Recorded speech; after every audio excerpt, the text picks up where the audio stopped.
छोटे कर्मचारियों को हमेशा बड़े अधिकारी जो है ना दोयम दर्जे के नागरिक समझते हैं। मेरे को ये बताओ, मंत्रालय में 24 घंटा सीसी कैमरा है, गार्ड है, अभी आप मंत्रालय में घुस जाओ, मैं 1 लाख रुपया आपको नगद दूंगा, आप नहीं घुस सकते। वो अभी भी दैनिक वेतन भोगी का 4 माह से कि 8 माह से वेतन मिला है कि नहीं मिला है, कोई चिंता नहीं रहता है और उनको एक तरह से तुच्छहीन दृष्टि से देखा जाता है अधिकारी के द्वारा। हम खोरी के कारण आज मैनुअल में पेमेंट होता है और बहाना करते हैं अलॉटमेंट नहीं है। क्यों अलॉटमेंट नहीं है भाई, तुम्हारे लिए कैसे अलॉटमेंट आ गया?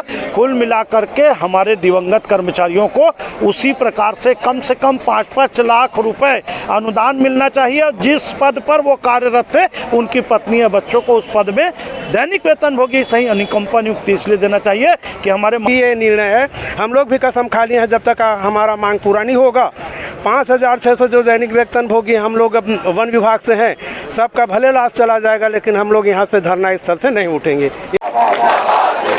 नमस्कार दोस्तों, मैं हूं इम्तियाज और आप देख रहे थे बोल इंडिया। अभी मैं बूढ़ा तालाब धरना स्थल पर हूं, लेकिन इन कर्मचारियों के लिए एक दुखदाई का विषय है क्योंकि कल मंत्रालय में एक दैनिक वेतन भोगी ने आत्महत्या कर लिया, वहीं पे फांसी लगा के अपने जान की आहुति दे दी। और ये लोग पूरे शौक में डूबे हैं क्योंकि जो लगातार एक टॉर्चर किया जा रहा है विभाग के द्वारा से निष्कासित करने के लिए, वो कहीं ना कहीं लोगों के मन मानसिकता पे बैठ गया है और लोग परेशान हो रहे हैं। ये लोग भूख हड़ताल पे हैं आज कुछ लोग। हम इनसे जानने का प्रयास करेंगे कि आखिर वो क्यों फांसी लगाने पे मजबूर हुए। इस प्रकार से आपके साथी ने कल मंत्रालय में फांसी लगा के अपनी जान की आहुति दी, क्या था कारण और क्यों आज पूरा आप लोग का सभा शोक में डूबा है? कारण तो एक ही है कि दैनिक वेतन भोगी का जीवन जो है बहुत ही कष्टप्रद है। विगत हमारे यहाँ भी हमारे विभाग में 8-9 महीने से वेतन नहीं मिलता है और हमारी ये मजबूरी है, कहना चाहिए कि इतने वर्षों से हम काम करते आ रहे हैं, हमारी उम्र पार हो गई है, हम दूसरे विभाग में काम नहीं कर सकते। अब सुनने में आया है कि जो वानखेड़े जी हैं हमारे दैनिक वेतन भोगी साथी, जो खाद्य विभाग में वाहन चालक के रूप में कार्य कर रहे थे, उनको 4 माह से विगत वेतन नहीं मिला था और कार्य से पृथक भी कर दिया गया था। तो हो सकता है कि मानसिक दबाव में रहा हो और अपनी वापसी के लिए विनय और निवेदन किया और वापसी नहीं हो पाया हो, तो उससे वो प्रताड़ित और अपने आप को कुंठित महसूस करके अपनी ये लीला समाप्त कर ली हो। एक सवाल ये भी उठता है कि वही मंत्रालय में जहां वो काम करता था, क्या मंत्रालय में सिर्फ वही एक कर्मचारी था जो फांसी लगाते समय किसी ने देखा नहीं, या फिर एक मनसा पूरा था कि उसको फांसी पे झूलने दिया जाए? ये सवाल खड़ा होता है वहाँ के व्यवस्था पे, मंत्रालय की व्यवस्था पे, क्योंकि मंत्रालय में गार्ड होंगे और भी अन्य कर्मचारी होंगे। इससे एक सवाल जो है लोगों के मन मानसिकता पे घूम रही है कि क्या वो कर्मचारी जो अकेले था और वहीं वो आत्महत्या किया जहां वो अपना वाहन खड़ा करता था। किस प्रकार से ये जो सवाल खड़े हो रहे हैं मंत्रालय के परिसर पे, आप क्या इस पे अपना वक्तव्य देना चाहते हैं? इस पे यही है कि अधिकारी कर्मचारी को दैनिक वेतन भोगी की क्या स्थिति है, उनका घर परिवार किस टाइप से चलता है, कोई मतलब नहीं है। सिर्फ उनको अपना स्वार्थ, अपनी सैलरी 1 तारीख को आया कि नहीं आया, इसकी चिंता रहता है। किसी भी दैनिक वेतन भोगी का 4 माह से कि 8 माह से वेतन मिला है कि नहीं मिला है, कोई चिंता नहीं रहता है और उनको एक तरह से तुच्छहीन दृष्टि से देखा जाता है अधिकारी के द्वारा। हमें वो किसी भी एंगल पे काम करने के लिए हमसे उनसे दुगुना काम लिया जाता है, लेकिन जब सैलरी की बात आता है, तनख्वाह की बात आता है, तो एक शब्द में कहा जाता है कि आपके लिए अभी बजट नहीं है, जब बजट आएगा तब वेतन दिया जाएगा। आप लोगों को कितने दिनों से वेतन नहीं मिला है? अभी अधिकतर 4 माह 6 माह से वेतन नहीं मिला है। मतलब एक शेड्यूल है ये कि 4 माह 5 माह के बाद ही सैलरी मिलती है। तब कैसे घर चलाते हैं आप? अब दूसरे से कर्जा बोड़ी लेके जो है अपना घर परिवार चलाना पड़ता है। पहले जो शिक्षाकर्मियों का स्थिति था कि कोई शिक्षाकर्मी के नाम से उधारी नहीं देता था, वो कंडीशन हमारे अब दैनिक वेतन भोगियों का है कि दैनिक वेतन भोगी का नाम सुन के ना तो कहीं से लोन मिल पाता है, ना कहीं से जल्दी से उधारी मिल पाता है, क्योंकि हम किसी से कर्जा लेते हैं तो 4 माह 6 माह हम उनको चुकता नहीं कर पाते हैं। ये स्थिति है हमारा। क्या महसूस करते हैं, क्या उनके साथ दिक्कतें आई होगी कि आत्महत्या कर लिया? अब उसकी स्थिति को तो वही व्यक्त कर पाता, क्योंकि काम से जिसको निकाल दिया गया हो, 4 माह से वेतन ना मिला हो, घर परिवार की जिम्मेदारी है, परिवार हैं, तो उसको भरण पोषण कैसे किया जाए, उसको किस टाइप से मैं जाके जवाब दूं, ये सोच के उस पे वो डिप्रेशन आ गया है कि मैं आगे जाके क्या करूं। इतने दिनों तक यहाँ काम कर रहा था, मेरे को काम से हटा दिया गया है। सब घर से कोई निकलता है तो उसके पीछे उसका परिवार पूरा सोचता है कि हाँ आज बाहर गए हैं कुछ कमा के लाएंगे। उसी तरह से हमारा भी घर परिवार सोचता है कि हाँ वन विभाग पे काम कर रहे हैं तो तनख्वाह मिलेगा तो हम भी कुछ करेंगे कह के। लेकिन वही है, त्यौहार हो चाहे कुछ भी हो, हम अपने मन को, हमारे घर परिवार को मन को मार के जो है वन विभाग या अन्य विभाग पे सेवा दे रहे हैं। ये हमारी तकलीफ है। दैनिक वेतन भोगी जो कर्मचारी हैं, समझ लीजिए एक तिहाड़ी मजदूरी टाइप का इनका वेतन मिलता है। यही है कि डेली ना मिलकर इन लोग के महीने में आता है। क्या कहना चाहते हैं आप, किस प्रकार से आज जो आपके साथी जो दैनिक वेतन भोगी थे आज आपके बीच नहीं रहे, किस प्रकार महसूस करते हैं? बहुत दुख की बात है।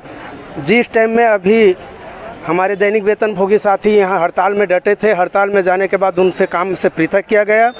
काम से पृथक करने के बाद उनका 4 माह से वेतन भी नहीं मिला। वो किस हिसाब से जीता बेचारा कि परिवार को पालता। इसी प्रकार आज हम लोगों का दैनिक ये हो गया है। हमारे अधिकारी लोग, हम लोग हड़ताल में बैठे हैं तो हम लोगों को कार्य से पृथक करने के लिए मतलब जाहिर कर रहे हैं कि इनको काम से पृथक किया जाए या तो हड़ताल से वापस आया जाए। हमको धमकी दे रहे हैं और लेटर जारी किए हैं। तो इस सदमा में हमारे पंडरी से एक हमारे दैनिक वेतन भोगी वन विभाग से और कैनरा ये हमारे जंगल सफारी से एक भाई, मतलब हार्ट अटैक टाइप के इनको सदमा में, ये दोनों हमारे ख़त्म हो चुके हैं। 1 हफ्ता के अंदर में 3 ठो ख़त्म हो चुके। तो ये बहुत दयनीय है। मुख्यमंत्री हम लोगों को सुध नहीं ले रहा है, ना कोई अधिकारी हम लोगों का सुध नहीं ले रहा है।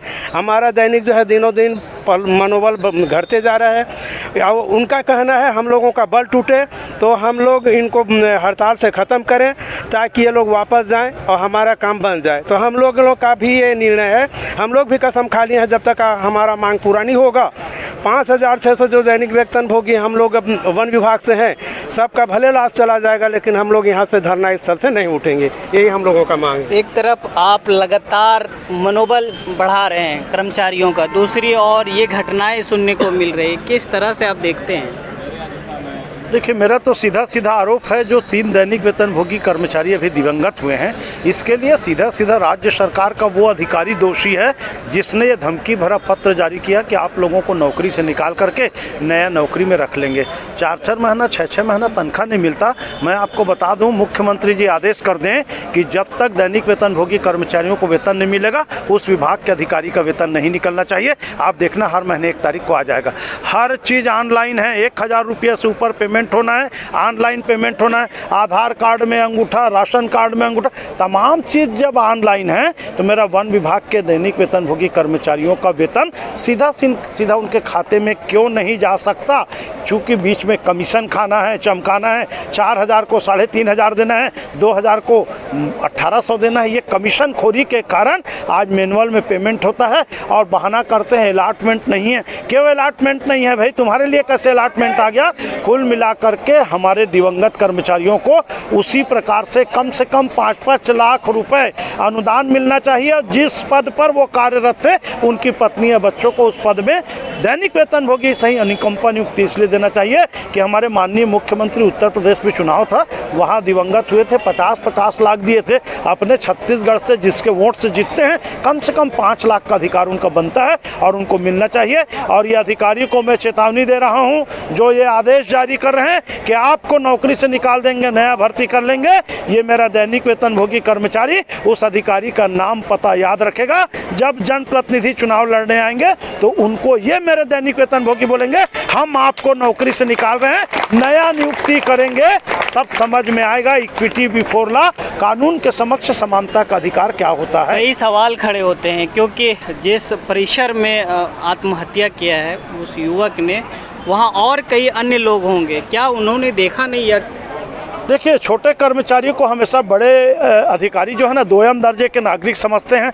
मेरे को ये बताओ, मंत्रालय में 24 घंटा सीसी कैमरा है, गार्ड है। अभी आप मंत्रालय में घुस जाओ, मैं 1 लाख रुपया आपको नगद दूंगा, आप नहीं घुस सकते। वो आदमी कैसे वहाँ पहुँच गया, फांसी में लटक गया? सीधी सी बात है, मरने दो साले को, हमको क्या करना। इस भावना में उस बेचारे गरीब का प्राण निकल गया, अन्यथा तत्काल उसको उतार लेते, पकड़ लेते, देख लेते, तो डर के कारण वो आत्महत्या नहीं करता। कुल मिलाकर के संचालनालय के अधिकारी जिन्होंने उनका तनख्वाह रोका, जिन्होंने उसको नौकरी से निकाला, मारने के लिए भी प्रत्यक्ष रूप से वही जिम्मेदार हैं। उनके खिलाफ तो एक 302 का हत्या का अपराध भी दर्ज होना चाहिए, ताकि दोबारा ऐसी गलती ऐसे अधिकारी छत्तीसगढ़ की माटी में न कर पाए।